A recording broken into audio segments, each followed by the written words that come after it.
는 그리스도시요 살아계신 하나님의 아들이십니다. 우리 옆에 분하고 인사하도록 하겠습니다.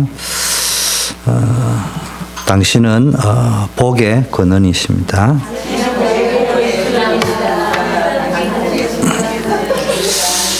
예. 예, 오늘 언니가 오셨습니다. 고 언니께서 오셔서 우리의 예배 분위기를 아주 화사하게 또 화기애애하게 또 그렇게 만드셨습니다. 이왕 뭐 인사하는 거 참 잘 오셨습니다. 이래가지고 우리 새 가족도 오시고 이러셨는데 같이 네.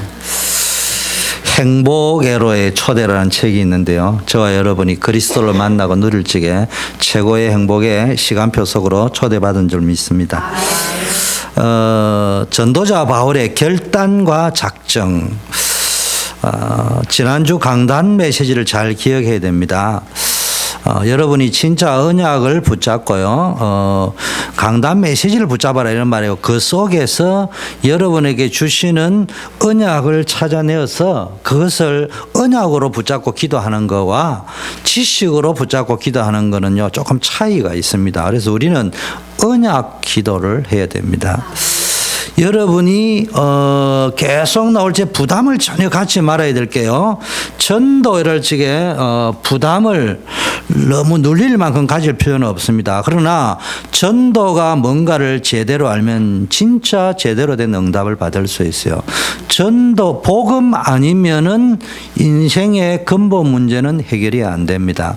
그렇다면은 이 복음을 누군가가 전하는 사람이 있어야 받을 것 아니겠습니까? 그래서 전도가 중요하다 이 말이에요. 그래서 전도 아니면 세상 살릴 수 없다. 무너져가는 가정, 우리 자녀들 살릴 길이 없습니다. 미안하지만 우리는 자꾸 돈 많이 벌이가 자녀에게 유산을 많이 물려주면은 안정적으로 명문대학을 졸업하게만 해주면은 될 줄 아는데 그게 그 자녀의 인생을 보장 못합니다. 복음이 들어가야 돼요. 믿음이 들어가야 돼요. 그것을 하는 걸 보고 전도라고 하는 거란 말이에요. 그런데 보통 많은 사람들이 전도를 오해하고 있거나요. 대충 이해하고 있습니다. 그러니까 전도가 부담스러운 거예요. 전도를 오해하는 사람은요. 또 어떤 사람은 전도를 열심히 전도하는 것 같은데요. 참 응답이 없어요. 왜? 전도를 오해했기 때문에.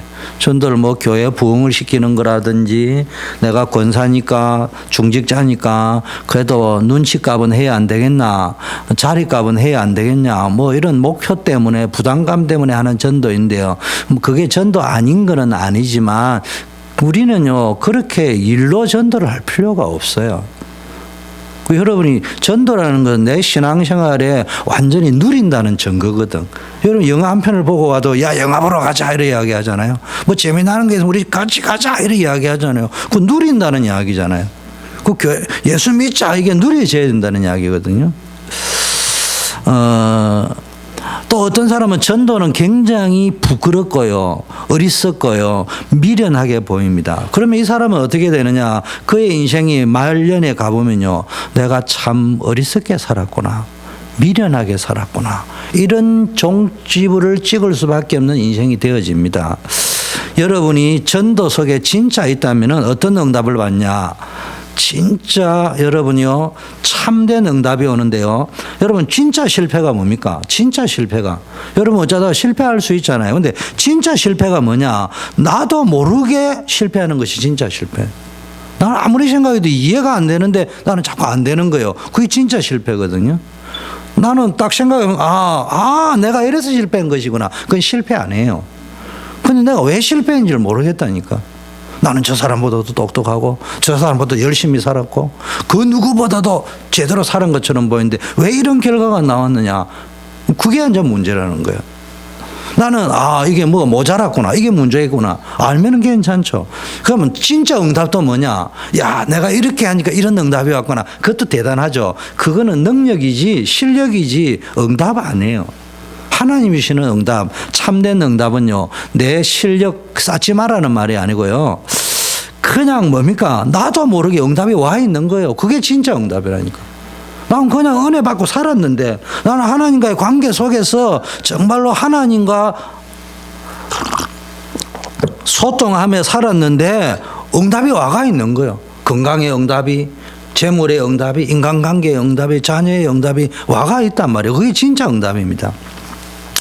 어떻게 하면 진짜 이런 응답을 받느냐?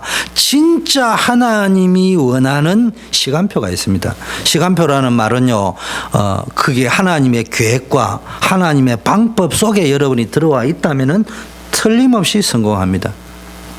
여러분이 삶이 전도 속에 있으면요, 무엇이 발견되냐? 하나님이 모든 것 다 준비해 놨구나. 그래 놨고 나를 지금 이끌어 가고 계시구나. 이거를 깨닫게 됩니다. 그걸 보고 아브라함이 여호와 이레라고 이야기했습니다. 모든 것을 준비해 놓으셨다.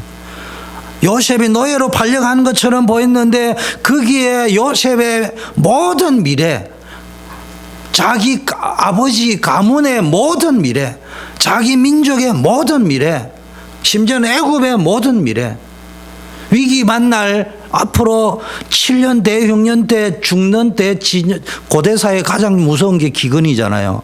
흉년이잖아요. 큰 기근. 이걸 뭡니까? 하나님께서 살려내기 위해서요, 모든 걸 준비해 놓고 이끌어가고 있다는 것을 요셉이 발견한 거예요. 여러분, 고린도전서 1장 18절에 보니까요, 십자가의 도, 예수 그리스도의 복음에 대한 분명하고 확실한 해답을 가지고 있어야 되는데, 오늘날 교인들의 특징이 복음에 대한 분명한 확신이 없어요. 교회를 왜 다니는지, 예수를 왜 믿는지에 대한 확신이 없어. 그냥 교회 다니는 거예요. 그냥 예수 믿는 거예요. 십자가의 도가 멸망하는 자들에게는 미련한 것이요, 구원받는 우리에게는 하나님의 능력이다. 여러분의 모든 삶이 학업, 직업, 사업이 복음과 전도 속에서 나오면은 여러분 인생은 반석 위에 서는 거예요. 여러분, 사단은요, 일단 불신자는 안 건드립니다. 왜냐하면은 언제든지 건드릴 수 있거든요. 이미 끝내난 상황이거든요. 그 누구를 건드리냐? 교회 다니는 사람을 건드립니다. 예수 믿지 못하게. 누구를 건드리냐? 예수 믿는 사람을 건드립니다. 어떻게? 교회 다니는 이유도 모르고 예수 믿는 이유도 모르고 사는 사람, 그냥 대충 예수 믿고 다니고 그냥 근성으로 교회 다니는 사람, 이런 사람 건드려 버립니다. 저것이요, 그냥 사단이 볼 적에는 독종 예수 믿는 사람 건드리지도 않습니다. 건드려 봐야 자기 손해잖아요. 괜히 자식을 갖다가 어느 목사님은 잘 나가는 평신도 놔뒀으면 영원히 평신도로 돈 잘 먹고, 그분은 춤 잘 추고 노는 거 좋아하거든요. 평생 노래방 다니고 사업 성공해가지고 부어라 마시라 세상이 좋다 두들기고 이래 살 사람을 괜히 아이를 농아로 만들어가지고 사단이 잘못 건드리지. 그래가지고는 이 사람 하던 사업 다 때려치워버리고 오직 복음 전하겠다 해가지고 전도자 돼버리고, 그리고 온 교회 뒤집어버리고 부산 다 뒤집어버리고 전도운동 일으켜버리고, 그러다가 나는 사업 그 잘 나가는 거 때려치우고 목사 되겠다 해버리니까요. 그것만 해도 사단이요, 아이고 통탄할 일인데 괜히 건드려가 이제는 아들까지요 그냥 목사 돼버렸습니다. 여러분이 진짜 복음 누리버리면 됩니다. 근데 많은 기독교인들의 문제가 뭐냐? 오늘날 교회의 문제가 뭐냐? 복음을 제대로 알지 못하는 거예요. 그리고 복음을 누리지 못하는 거예요. 교회는 다니는데 복음이 뭔지를 몰라. 복음은 듣기는 들었는데 설명하면 어떻게 설명 못해도 되죠. 설명은 못해도 된다. 근데 나는 알고 있어야 될 거 아니에요. 여러분, 설명은 못해도 알 수는 있잖아요. 그러니까 못 누리는 거예요. 그런데 교회는 또 웃깁니다. 한술 더 떠가지고요, 이건 부흥은 시켜야 될 거 아니에요. 여러분이 얼마나 좋은 교회 다니는 줄 압니까? 우리는 부흥이냐 복음이냐를 선택해라 하면은 복음을 선택하지 부흥을 버릴 수 있습니다. 여러분에게 복음을 심기 위해서 부흥을 포기하라 하면은 그 부흥은 얼마든지 포기할 수 있습니다. 이게 이 교회가 부흥을 시켜야 되거든요. 그래야지 뭐 이게 뭐 먹고 살 것처럼 보이고, 그래 어디 가면 떵떵거릴 것처럼 보이고, 그러니까 계속 복음 비스무리한 걸 가져와 가지고요, 프로그램을 가지고 막 때웁니다. 다른 복음을 가지고, 틀린 복음을 가지고, 섞은 복음을 가지고, 완전히 부대찌개 복음을 가지고요, 그런 식으로 전달을 합니다. 여러분, 십자가의 도가 미련하게 보이는 이게요, 저와 여러분의 인생을 멸망 속으로 이끌어가는 근본 문제입니다. 하나님의 말씀이요, 미련하게 보인다. 오늘 십자가의 도가 멸망받을 자에게는 미련하게 보인다. 분명하게 십자가의 도가 멸망받을 자에게는 미련하게 보인다. 이 말이 뭐예요? 여러분이 생각할 때 십자가를 따라 복음 따라가는 길이, 살아가는 것이 어리석고 미련하게 보이고, 세상의 지혜, 세상의 것, 세상의 방식대로 살아가는 것이 더 지혜롭게 보인다면은 여러분은 아주 위험한 상태입니다. 여러분은 몰라요. 제가 차를 타고 고향 가는 기분으로 막 고향의 본가에 갔다가 막 처갓집에 갔다가 동서집에까지 갔는데 차가 이상해요. 그 카센터 들어갔더만은 어디서 왔나이까? 예, 서울서 왔습니다. 아이고, 부산말 제가 살아서 부산서 온 줄 알았는데 서울서 왔군요. 당신 정말로 하나님이 지키고 보호하셨군요. 왜요? 자동차, 타이어, 나사가 싹 다 풀렸어요. 조금만 더 가면 바퀴 빠질 뻔했어요. 아니, 나사가 왜 빠져요? 거꾸로 도는데 걸시에 헐렁하면 그런 일이 벌어져요. 멸망의 길을 가는 줄도 모르고요, 차 잘 달린다고 세상 좋다고 드라이브하는 기분에 멸망길로 온 가족들을 그냥 5분만 더 갔으면 끝이요. 우리가 5분 후를 모르면서요, 세상의 지혜 가지고 세상 것이 좋다. 저는 간단합니다. 여러분, 미래를 알 수는 없어요. 그걸 미래 알려고 점치러 다니잖아요. 그런데요, 예측은 할 수 있어요. 어떻게 예측할 줄 압니까? 예수 믿는 것이 어리석다. 그럼 여러분 인생은요, 곧 멸망이 옵니다. 이거는요, 예수쟁이 꼴수가 되라 이런 말을 이야기하는 것이 아니에요. 그 정도로 복음이요, 얼마나 값어치 있는 것인지 알아야 됩니다. 이거 안 되니까 어떤 상황이 왔냐, 세상에 나가면 똑똑한 사람 많습니다.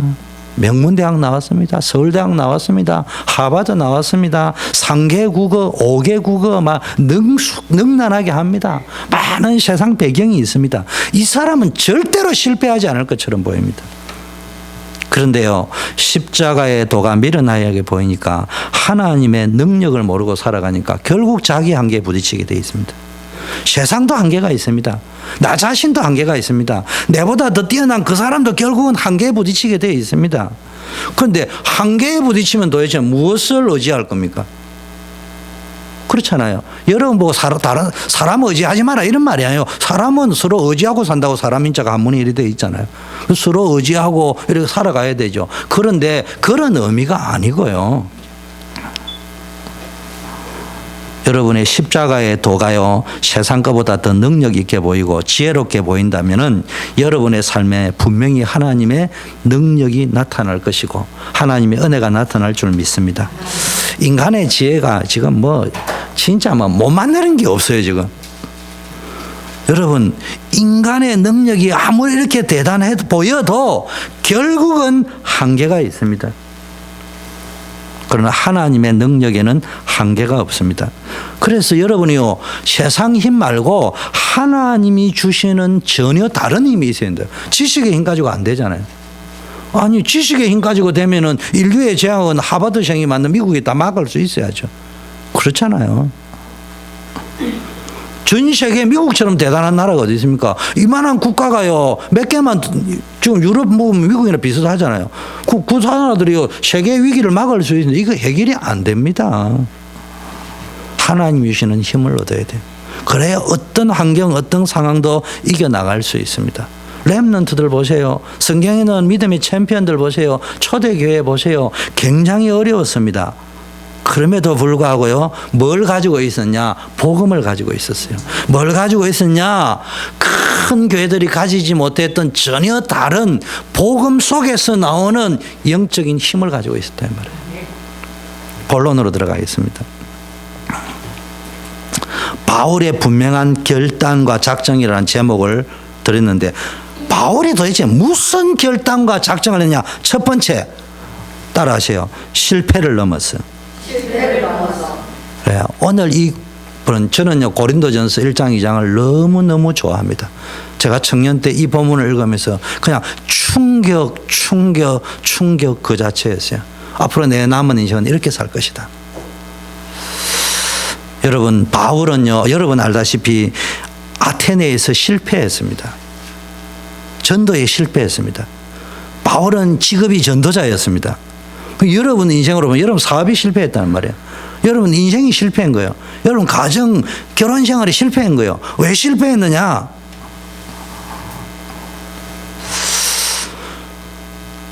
우리가 인생을 살아가다 보면 많은 사건들을 겪잖아요. 어떤 때는 성공할 때도 있잖아요. 어떨 때는 실패할 때도 있잖아요. 그런데 대부분의 사람들은요 그 결과에 집착을 해가지고요 성공했을 경우는 성공 자체에 도취되어져 있고 실패했을 때는 실패에 좌절되거나 그걸 변명되고 있습니다. 여러분 변명되지 말고요. 실패를 변명된다고 할 적에 제가 복음이 아닌지 모르지만 제가 심리학을 공부를 해서 그런지 모르지만요. 실패를 변명한다는 말은요. 변명이 강하면 강하고 완벽하면 완벽할수록 그 안에 좌절감이 완벽하다는 이야기입니다. 그게 무의식 속에 자리 잡고 있다는 이야기입니다.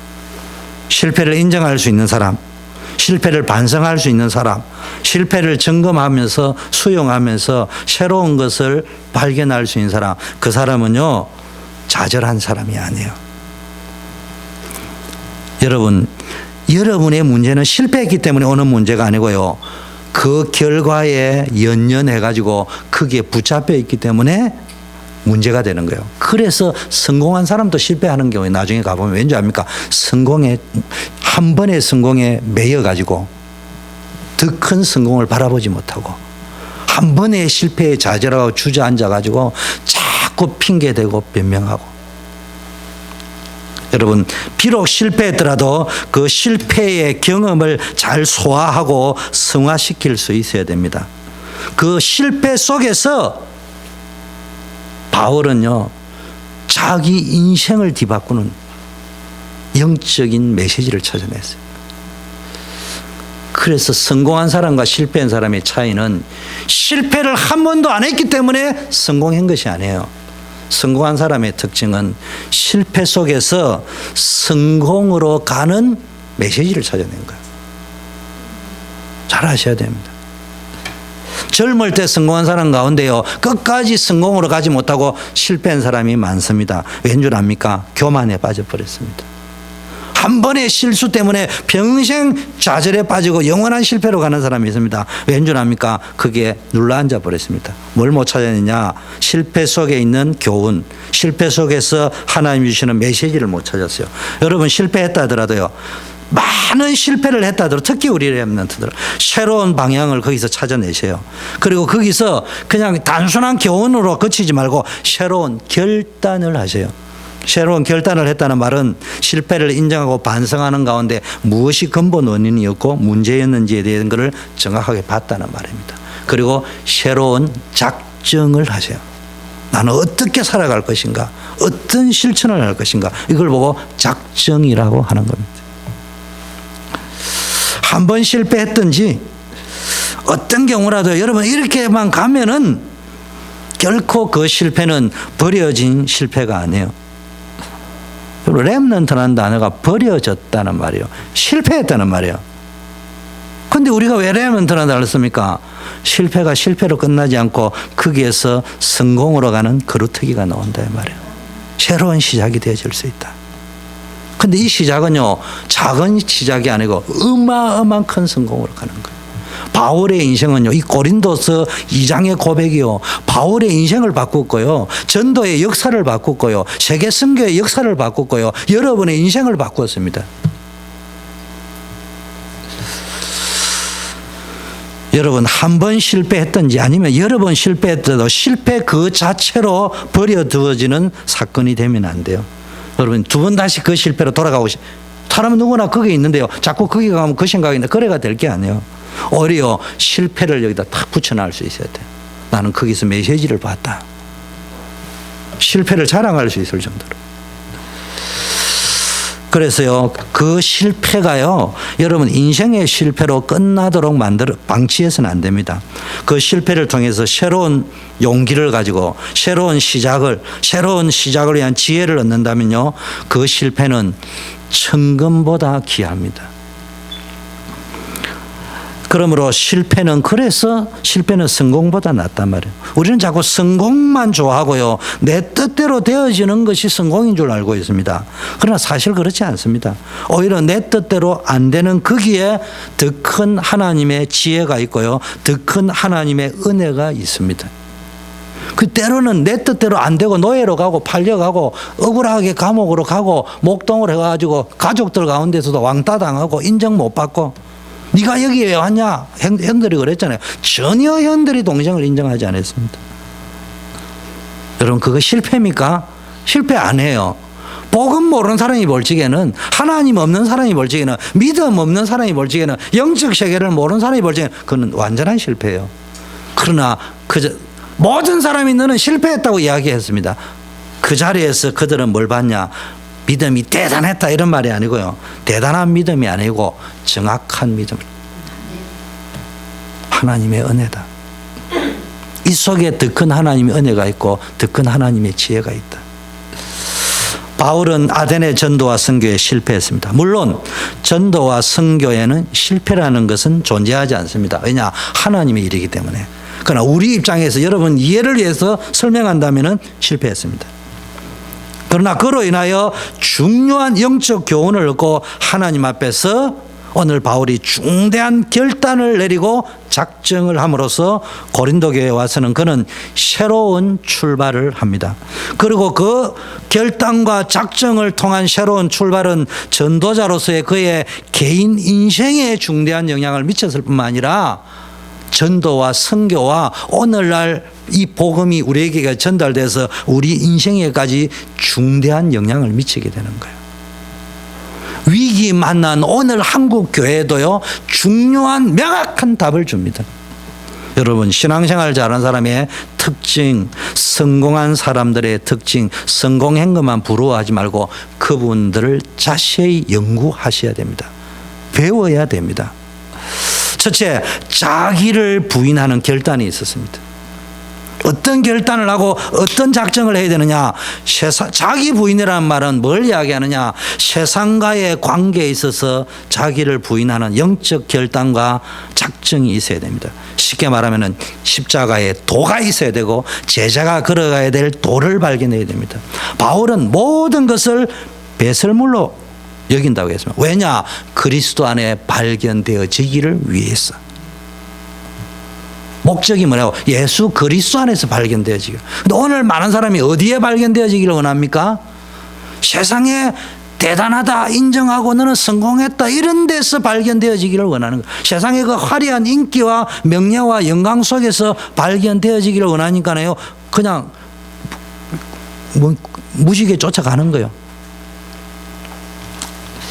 그런데 그리스도 안에 발견되어지면 사실은 거기에 부도 들어 있습니다. 거기에 명예도 들어 있습니다. 거기에 인기도 들어 있습니다.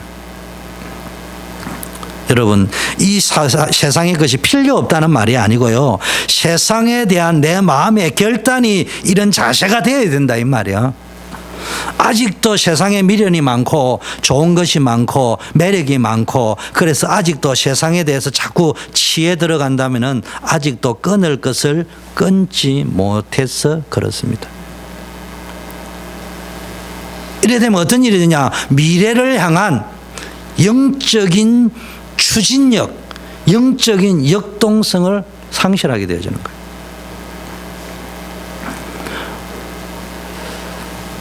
그래서 세속화되어져 있는 세상 프로그램이 들어와 있는 교회는 분위기는 좋은데 하나님의 뜻과 세계 복음화를 위한 영적인 역동성이 떨어지는 거예요. 추진력이.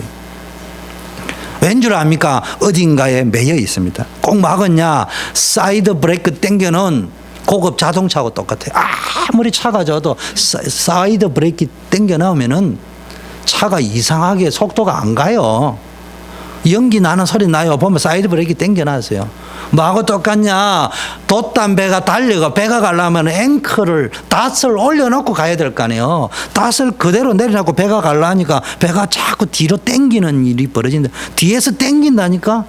사이드 브레이크가 당기고 있고 앵커가 다시 자꾸 당기고 있어서 그 배가 가겠습니까?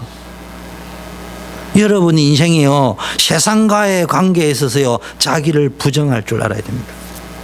여러분, 세상 속에서 발견되지 말고요, 그리스도 안에 발견되기를 원합니다. 그러면요, 세상 것 다 따라옵니다. 여러분, 용서하시고 들으세요. 제가 잘났다고 할 적에요, 저는 완전히 한국 사람이었습니다. 근데 제가 부족하면서요, 그 세상에 뭐 큰 돈을 벌인 건 아니지만 그래도 뭐 인기 있고 인정해준 직장 다 때려치고요, 복음을 위하여 살겠다고요, 월급 쥐꼬리만큼 받고 교육자를 시작하고 있는데요, 5대양 6대주를 다 가봤습니다. 세상 사람들이 꿈꾸는 세계 일주와 같은 곳곳에 다 가봤다니까. 그 세상도 따라오는 거 아니에요, 그거. 겁나는 게 뭐 있습니까? 그래서 여러분, 오늘요, 자기를 부인하세요. 어디에서 여러분 자신을, 존재를 부인해라는 말이에요. 자꾸 세상을 가지고요, 여러분 자신을 인정받으려고 하지 말고 하나님 앞에서, 그리스도 안에서 인정받으세요. 그럼 다 따라오게 되어 있습니다. 두 번째, 인생의 목적이 바뀌는 결단과 작정이 있어야 돼요. 지금까지 살아가는 여러분의 인생의 목적은 나 자신에게 있었어요. 내가 성공해야 되고 내가 인정받아야 되고. 그러나 이제는 그리스도에게 있습니다. 이제는 주님만을 영원하게 하고 주님만을 위하여 살겠다고 하는 그러한 마음이, 가지라는 말이 오게 되어져 있습니다. 여러분이 진짜 은혜 받아버리면요, 여러분 왜 실패인 줄 압니까? 목적이 잘못되어 있기 때문에. 여러분이 왜 실패인 줄 압니까? 그리스도를 쫓아가지 아니하고 세상을 쫓아가기 때문에 무지개 쫓고 가는 거예요.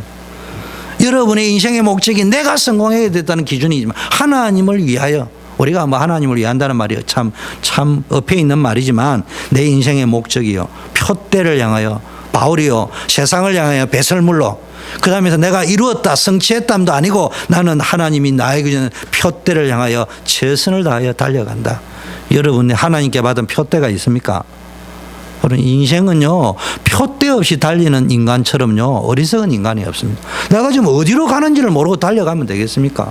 빌립보 3장에 보니까 분명히 표대를 향하여 달려간다. 저는 청년 시절에요, 표대를 향하여 내 책상 앞에 딱 붙여놨습니다. 시중에 나면 책도 나옵니다. 표대를 향하여 이런 게 있습니다. 한번 읽어보세요. 비록 거기까지 못 가더라도 내가 오늘 어디를 가느냐가 확정된 사람은요, 기쁩니다. 행복합니다. 지금 어디를 가야 될지를 몰라요.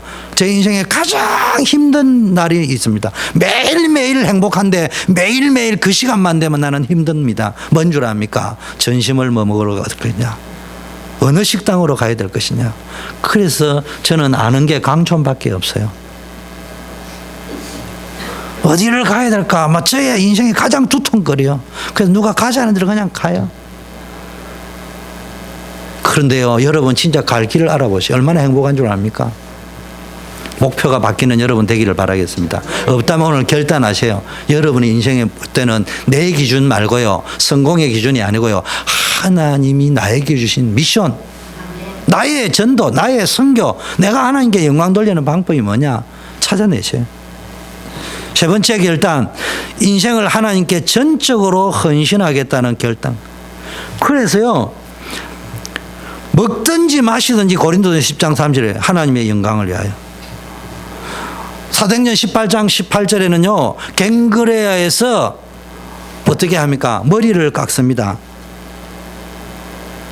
바울이 이건 중요한 작정을 했다는 말이에요. 쉽게 말하면요, 완전히 결단했습니다. 뭐 예를 들면은 풀타임 사역, 뭐 결혼을 하든지 뭘 하든지, 저 같은 경우에는 직장을 그만두고 어떤 의미에서는 목사가 되겠다고 할 경우에는요, 모든 것들을 뭡니까 다 뒤로 하고 오직 하나님, 심지어는 막 가정의 문제까지도 하나님께 맡겨놓고 내가 여기 올인하겠다는 거냐.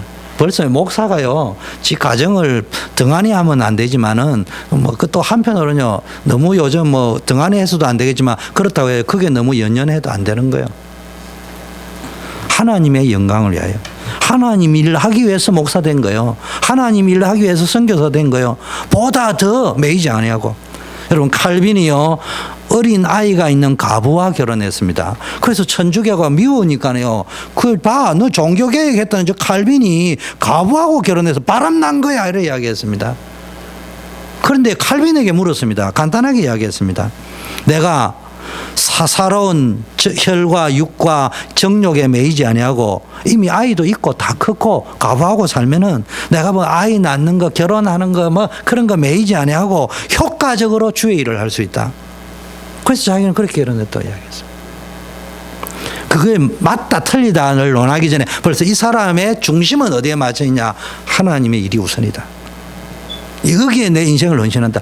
자기에게 어떤 의미에서 보면요, 아니 총각이, 건강한 총각이 이왕이면 처녀하고 장가를 가지 뭐 하려고. 그 어떻게 보면 잘못된 결혼이거든요. 배경이 없습니까? 뛰어난 학자에 20대 되기 전에 기독교 강요도 지은 인정받은 사람인데 장래가 촉망되는데 뭐 하려고 과부하고 바람이 났겠어요? 그런 거 안 해요. 근데 뭡니까? 자기의 모든 방향을 얻으면야 하나님의 일을 위하여. 나머지는 심플하게, 간단하게. 목사도 또 우리가 신앙생활 하다 보면 여러분 인생에 한 번은요 꼭 그래라는 말이 아니고 예수 딱 믿고 나고 진짜 은혜 받으면요 나 풀타임으로 헌신하고 싶다 이런 마음이 생기야 정상입니다. 마지막으로 오늘 본문에 나오는 결단이 뭡니까? 결단과 작정이요. 전도와 선교의 실패에서 얻은 중요한 결단과 작정이요. 바울을 위대한 전도자로 만든 인생 전환점이었습니다. 바울의 인생 터닝 포인트는 어디죠? 다메섹입니다. 전도자로서의 멘탈이 바뀌는 터닝 포인트는 뭡니까? 나는 여러분이 오늘 멘탈이 바뀌기로 해.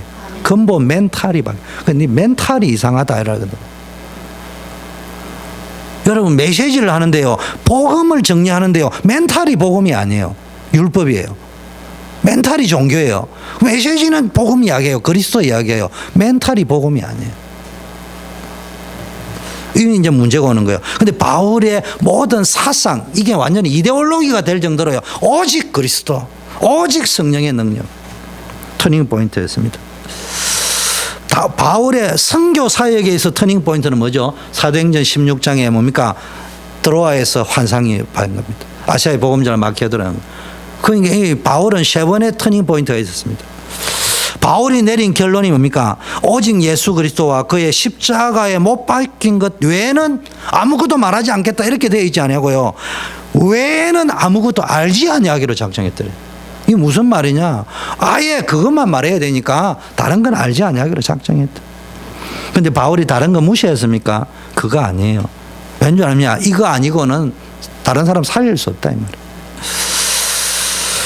사람들은 바울이 내린 이런 결단을 보고요 미련한 선택이라고 했습니다. 그러나 바울은 세상적으로 그 똑똑한 사람이 볼 적에요 세상적으로 볼 적에는 미련한 것임을 알고도 그 미련한 것을 선택하기로 했습니다. 그러면서 이야기를 하나님의 가장 인간의 가장 지혜로운 것이 하나님의 가장 미련한 것과 비교할 적에 어느 것이 더 지혜롭겠냐? 인간의 가장 대단한 능력이 하나님의 가장 약한 능력과 비교할 때 어느 것이 더 낫겠냐? 이렇게 말했습니다. 여러분 오직의 선택을 해야 됩니다. 여러분 어느 것이 더 좋겠냐 선택을 하지 말고요 올인하는 오직의 선택을 해야 됩니다. 그래서 우리는 예수 믿는 게 아니고 오직 예수 믿어야 됩니다. 오직 예수 믿어야 됩니다. 그냥 예수 믿는 거하고 오직 예수 뭔 줄 압니까? 그냥 예수 믿는 거는 그냥 예수 믿는 거예요. 오직 예수 믿는다는 말은 예수 아니면 안 되는 이유를 알고 믿는 걸 이야기해요. 여러분 삼성이 초인류 기업을 목표로 하면서 내세운 것이 두 가지입니다. 하나는 마누라와 자식을 빼고는 전부 다 바꾸라. 전부 다 바꾸라. 여러분 다 바꿔야 돼요. 복음을 가지고. 여러분 생각도 바꿔야 됩니다. 의식도 바꿔야 됩니다. 삶의 습관, 방식 다 바꿔야 됩니다. 그게 바뀌면요 여러분 죽을 것처럼 보이는데요 거기에 사는 길이 있고요 거기에 하나님이 쏟아부어지는 축복의 길이 있습니다. 다른 하나는요 선택과 집중을 잘해야 됩니다. 선택을 하나 잘하면요, 나머지 따라오게 돼 있다니까. 돈 있으면 컴퓨터 살 수 있어요. 돈 있으면 등산복 살 수 있어요.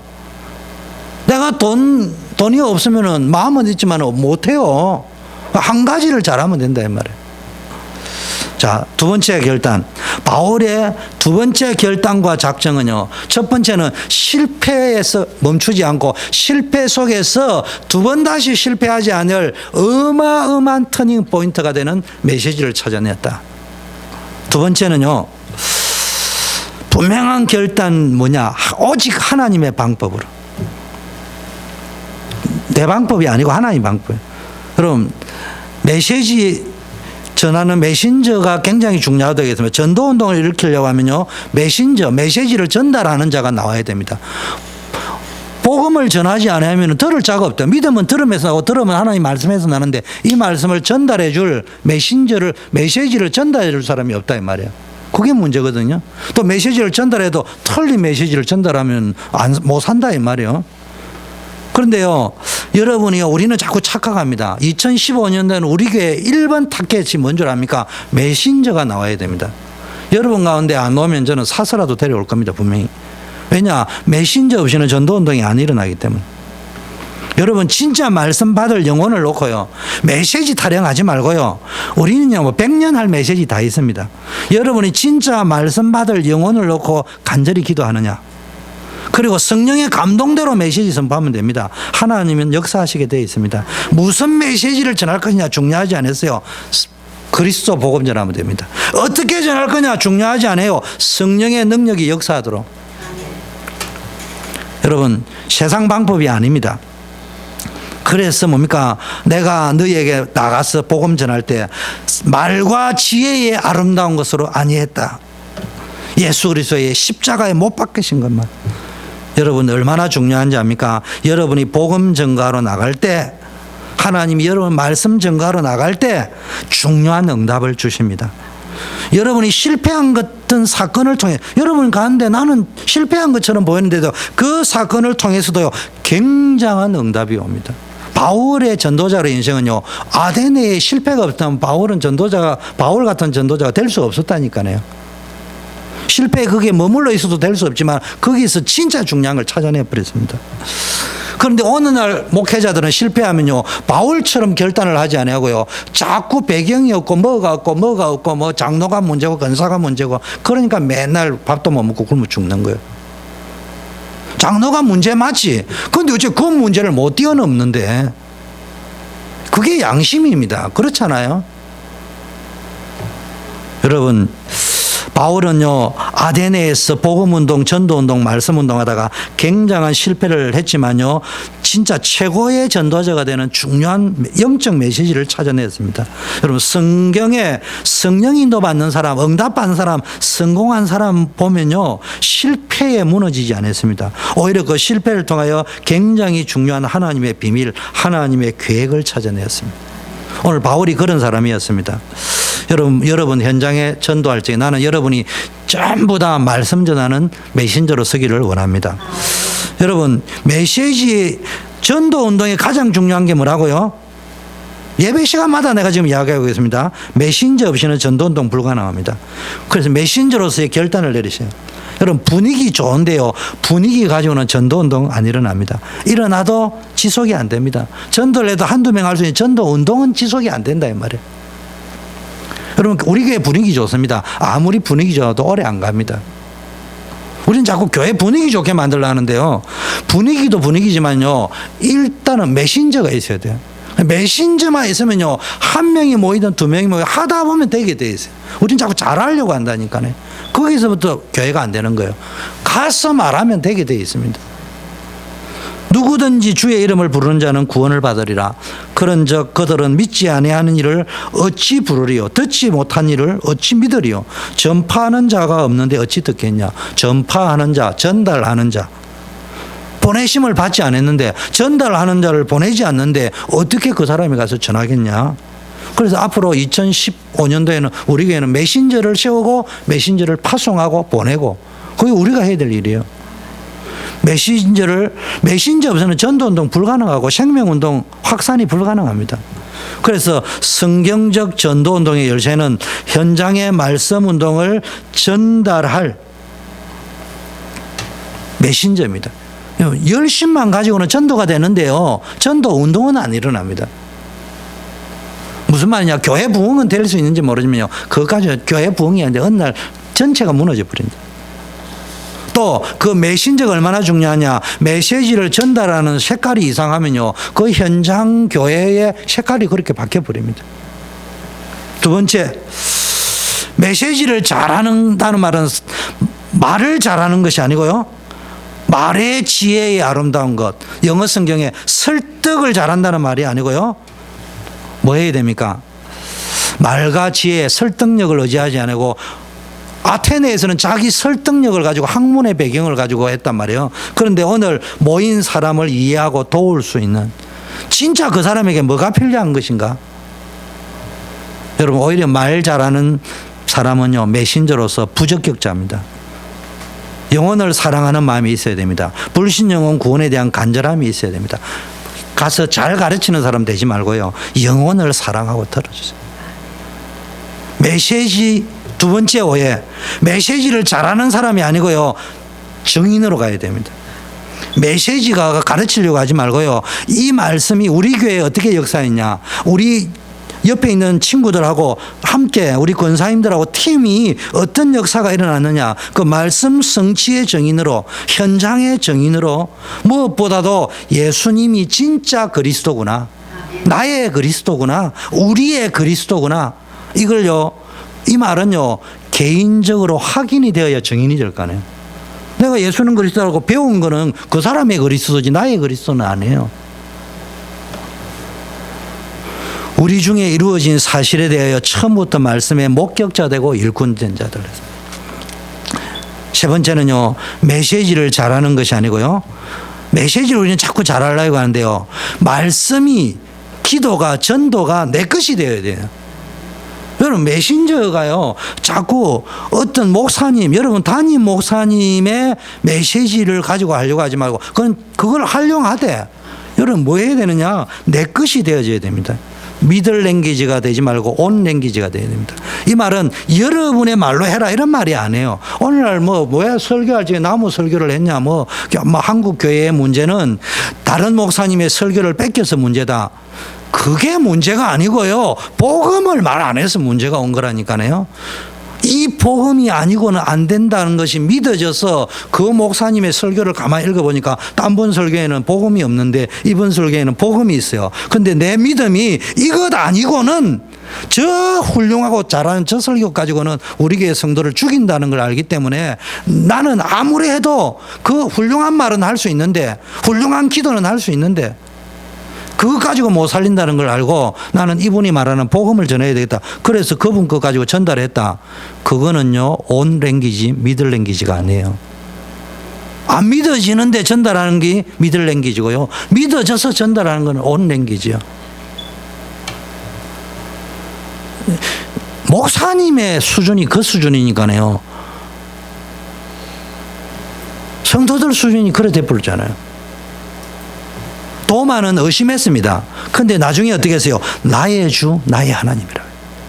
그냥 그리스도가 아니고 나의 그리스도, 내 인생의 주인, 이렇게 되어버리면 됩니다.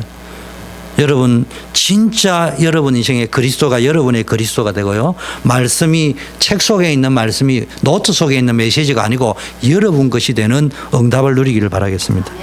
네 번째, 자꾸 무슨 말을 해야 될 걸 놓고 걱정하는데요, 바울이 아테네에서 실패한 가장 큰 이유가 바로 여기 있습니다.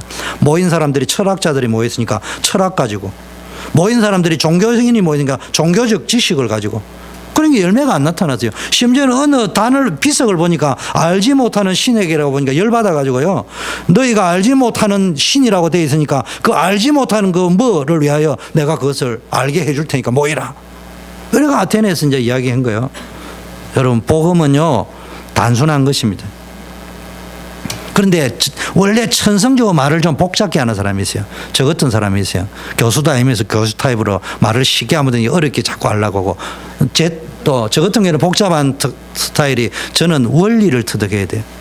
저는 수학을 하든 국어를 하든 문법을 하든 원리를 찾아야 되지 선생님이 가르쳐주는 그거 가지고는 만족이 안 되는 스타일이에요. 그래서 제가 설교를 여러분에게 원리를 설명하려고 자꾸 하니까 보니까 복잡해질 수 있습니다. 어쨌든 천성적으로 이렇게 복잡하게 하는 사람이 있습니다. 근데 그게 잘못되었다는 말이 아니에요. 복잡하다 단순하다는 말은 그 말을 이야기하는 것이 아니고요. 내가 지금 무엇을 전달하려고 하는지에 대한 이유와 목적을 분명하게 단순화시키라 이 말이에요. 우리는요 성경을 공부시키려고 하는 게 아니에요. 성경 공부를 가르치려고 한 게 아니고 예수님이 그리스도다. 그리스도가 아니고는 당신의 인생 문제, 가정 문제, 영적 문제, 후대 문제, 이 땅의 문제 해결이 안 된다. 정신병이 왜 이래 많아지냐. 나라는 계속 발전하는데 이 문제는 다른 것과 해결이 안 된다. 그거 말하러 간 것이에요.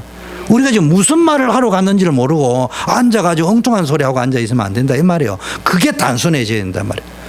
우리가 가서 성경 공부하는 목적과 이유가 단순해야 된다니까. 그게 복잡하면 안 돼요. 그래서 우리는요 바울이 이게 복잡해진 거예요. 아테네에 가지고 그 지식 말했던 게 문제가 아니고요. 지금 무엇을 말하러 갔는지에 대한 목적을 놓쳐버린 거예요. 그래서 그리스도 이야기하면서도 복잡해질 뻔인 거예요. 뭐 하러 간 거예요? 그리스도 이야기하면서 아까 이야기했죠. 너희의 믿음이 오늘 본문에 사람의 말에 설득력에 있지 아니하고 하나님의 은혜에 있게 하기. 그 뭐 하러 갔냐? 그 사람의 믿음을 지식을 가지고 전하는 것이 아니고 말씀에 사로잡히도록 하는 것이 우리가 가서 성경 공부를 한다고 하더라도 그 목적이란 말이에요. 바울이 지금 그거를 놓쳤다니까. 그거를 안 놓쳤다면 그의 해박한 지식이 그 사람을 바꿀 수 있을 거 아니에요. 여러분, 그래서 바울은요 아테네에 의해요 단순하게 이야기했습니다. 오직 그리스도로 이야기할 때 단순하게 그리스도만 말한다 이런 말도 있지만요 목적, 오직 우리의 목적은 그리스도만 말하는 것이다. 현장에는요 철학이 필요한 것도 아니고요 신학이 필요한 것도 아니고 종교적 지식이 필요한 것이 아니고요 오직 예수 그리스도의 복음, 오직 십자가의 복음이 필요한 것입니다. 여러분 오직 그리스도가 아니고요 다른 게 각인되면 나중에 문제가 옵니다. 십자가 복음에 대한 이런 분명한 해답을 가지고 있고 목적이 분명할 적에 여러분 메신저 자격이 있어요. 여러분 말을 잘못해가 메신저를 못하는 게 아니에요. 자꾸 목적을 희미하게 내가 가서 말 잘하려고 하니까 너 언제 말 잘하라고 했습니까? 메시지 전달할 적에요 중심이 이래야 됩니다. 말을 잘하려고 하지 말고 진짜 복음이 들어가면은 그 사람의 모든 문제는 더 이상 문제가 아니다. 모든 영적 문제는 그 순간에 끝난다. 그럼 메시지 잘하려고 부담 갖지 마세요. 오직 복음만 전하겠다. 바울이 다른 것은 알지 않겠다 말의 의미가 이 말입니다. 다섯 번째, 성령의 나타남과 능력. 내가 잘해야 한다는 착각을 버리세요. 너희 가운데 갈 때 약하고 두려워하여 심히 떨은데 왜입니까? 지금요 아테네에서는요 자기 실력을 하려고 떨었거든요. 그런데 고린도에서는 왜 떨었냐? 아테네와 같은 일이 반복되어질까 싶어서.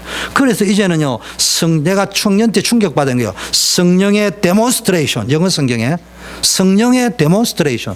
제가 그때 영어를 잘 모르게 무식하게 뭘 생각했냐? 민주화 할 적에 대학생들이 데모하는데 그 생각이 나더라고. 성령의 데모. 우리가요 말씀 운동할 때 뭐가 문제냐? 지식이 약해서 문제가 아니고 성령이 데모를 해야 되는데 성령의 데모가 안 일어나고 있다니까요. 우리는 말씀 운동에 성령의 데모가 일어나 버리면 화증도 바뀌게 돼 있어. 우리의 믿음이 사람의 지혜에 있잖아요. 그 바울은 아테네에서 내가 잘해야 된다고 했는데 그러니까 사람 보면 두렵고 뜨는 거예요. 여러분 왜 말씀 운동하는 게 두렵고 메시지 하는 게 두려운 줄 압니까? 내가 잘하려고 하니까. 근데 바울이 간단하게 생각했어요. 나는 복음만 전하면은 그 자리에 복음 구원 얻기로 작정된 자가 있으면 구원 얻게 돼 있다. 복음은 설득이 아니고 설명이 아니고 선포다. 복잡하게 생각하지 말고요. 오늘부터요 딱 성령이 역사하면 됩니다. 마지막 세 번째, 전도자 바울의 결단과 작정. 세 번째는 뭐냐? 다른 거 아니에요. 성령의 능력으로.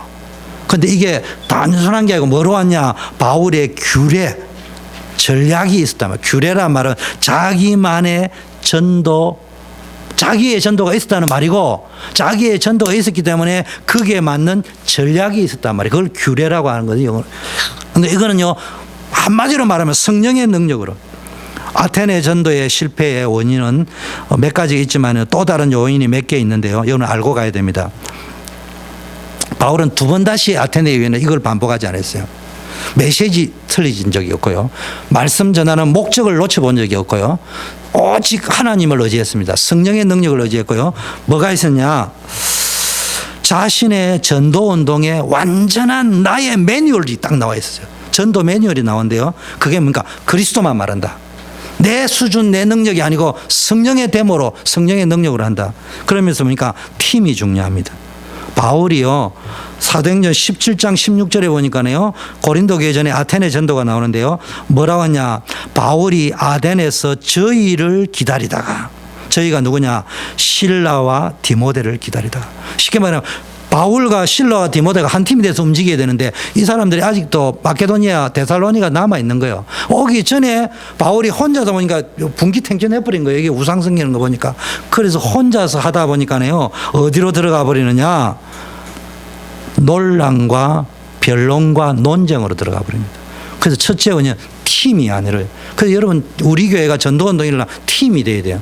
여러분이 앞으로 캠프할 적에 여러분이 못 나오도요 기도하면 되는 거예요. 기도하다 보면 내가 어떤 식으로 동력원이 되어질 것이냐, 전도의 동력원으로 동참할 것이냐, 그거 나올 수 있습니다. 그 다음에 뭡니까? 전도는 설득이 아닌데요 변론과 논쟁을 했습니다. 설득하려고 하니까 변론이 생기죠. 여러분 연장에 가봤잖아요. 설명하려니까요 변론이 생기고 논쟁이 생깁니다. 전도는 선포입니다. 근데 더 중요한 포인트는 이겁니다. 이러다 보니까 아테네에서 바울은 그리스도에 관한, 아테네에서 왜 실패했냐? 그리스도에 관한 지식에 사로잡혔습니다. 그런데 고린도 지역에서는요 사도행전 18장 5절에 보니까요 전도할 때 하나님의 말씀에 붙잡혔다 이렇게. 잘 알아들어야 됩니다. 말씀에 관한 지식에 사로잡힌 것과 말씀 자체에 사로잡힌 것하고 다릅니다. 여러분 뭘 의지하고 있느냐? 복음 자체가 그 영혼을 변화시키지 여러분의 지식이 그 사람을 변화시키는 거 아니에요. 그 다음에 여러분의 능력이 그 사람을 변화시키는 것이 아니고 여러분이 그 사람의 영혼을 놓고 기도할 적에 그 사람과 여러분 사이에 역사하는 성령의 권능이 그 사람을 변화시키지, 그걸 가지고 와야 됩니다. 그래서 실라와 디모데가 마케도니아로부터 내려오매 바울이 하나님의 말씀에 붙잡혔다. 이거 뭐 언제? 팀이 될 적에. 여러분이 저의 뭡니까? 팀이 되어지고 기도해 줄 적에 제가 더 뭡니까? 하나님의 말씀에 붙잡혀서 예수는 그리스도라고 밝히 증거할 수 있다 이런 말입니다. 또 여러분이 팀이 될 적에 그 전도하는 사람이 뭡니까? 그 예수는 그리스도라고 밝히 증거할 수 있단 말이에요. 그러니까요 아테네에서는 바울을 친해가지고 몇 명이 믿었는데 고린도에서는 해당장 그리스도가 온 집으로 해당장이 믿어버리고요 수단 고린도 사람이 듣고 세례를 받았습니다. 여러분 말의 지혜 지식에 붙잡혀 전도할 때는요 열매가 없는데 하나님의 말씀에 사로잡혀서 할 적에는요 열매도 많았지만요 하나님의 음성이요 아테네에서는 안 들렸어요. 여러분 원고를 없이 좀 해봐라, 기도해봐라 이런 말은요 하나님의 음성 듣고 한번 해봐라 이 말이거든요. 서설지게 하나님이 뒤통수에 꼽는 메시지를 듣고 대표 기도해봐라는 말이거든요. 그런데 원고를 하는 게 좋긴 합니다. 그걸 틀렸다고 하는 건 아니에요. 무슨 이야기냐? 바울이 지식에 잡힐 적에 논리를 가지고 했는데요 말씀에 붙잡혔을 적에는 뭐라 했냐? 바울아 두려워 말라, 내가 너와 함께 하겠다. 이 성에 구원받을 백성이 엄청 많다. 포기하지 말고 계속 복음 전해라. 이게 고린도 교회에서는 들렸어요. 여러분 말씀에 사로잡혔다는, 여러분 말씀에 사로잡혀 버리면요 여러분 성령 의지하고요 여러분 능력 의지하지 말고 무슨 말 할 거냐 하지 말고 내가 영혼 구원에만 사로잡혀 있으면 하나님이 여러분에게요 음성을 들려준다니까. 결론, 메시지 잊어버리지 마세요. 오늘부터 24시 기도 속으로 들어가세요. 능력 메시지 하지 말고요 기도하세요. 복음 그 자체가 역사할 수 있도록, 성령이 역사할 수 있도록, 그리고 우리가 완전히 원리스가 되어서 전도운동에 쓰임받을 수 있도록 기도하시는 여러분 되기를 축원합니다. 하나님 아버지 감사합니다. 우리 초대교회 일부 예배 나온 전 사명자들이 정말로 전도 현장에서 많은 실패도 경험했겠지만 바울과 같이 중요한 언약을 찾게 하여 주시옵소서. 예수 그리스도 이름으로 기도드립니다. 다 함께